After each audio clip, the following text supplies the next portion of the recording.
Hi, I'm Michael Fjetland. I'm one of those impacted by the recent government shutdown. My company, Armor Glass, was asked to put a special security film on the huge panes of glass at a congressional office in the Houston area to protect it from break-ins by protesters or a shooter. It basically armors the glass from a breach. When they approved the project, I asked, will this be delayed by the shutdown? The answer was no. So we did the job after the shutdown started. I figured it wouldn't last too long. Wrong. Now Trump says the shutdown could go on for years, and it looks like a constitutional crisis is in the making, with Trump threatening to call it an emergency. I now wonder if my small business will be paid, because the congressional offices will receive their checks tomorrow, no problem.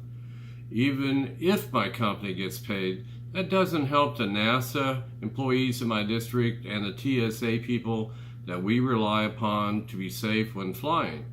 They are not being paid. The shutdown has shut down our cybersecurity operations. How is that good?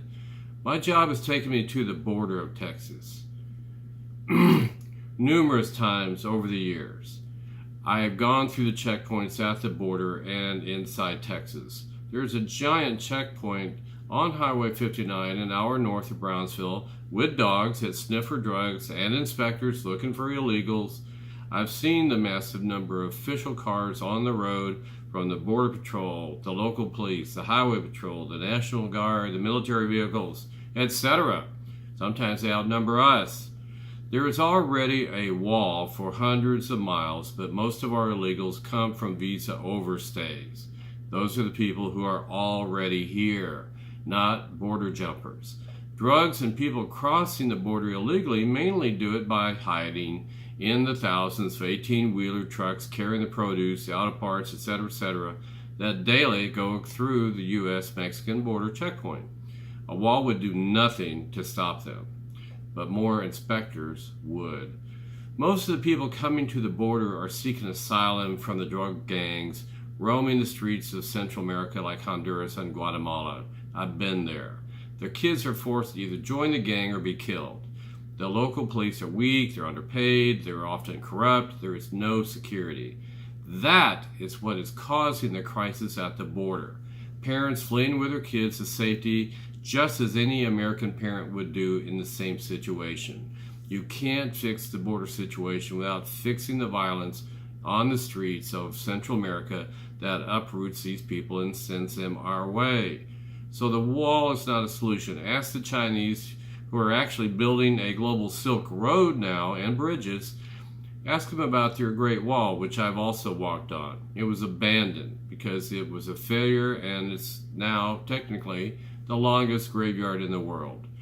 All of the Congress representatives on the border say that there is no emergency. The facts are that the immigration is actually down substantially from years past. So how good is it when protecting us at airports, those protecting us at airports are distracted from looking for weapons by worries about paying the rent? The shutdown has shuttered our cybersecurity operations. How is that good? The Hubble telescope is down and won't be fixed until the government operates. How is that good? Our national parks are being trashed. How is that good? It's insane. It won't kill me if I don't get paid on this one contract because it's a fraction of my monthly income. But the shutdown is dropping an anvil on the heads of the 800,000 government employees who are losing 100% of their income.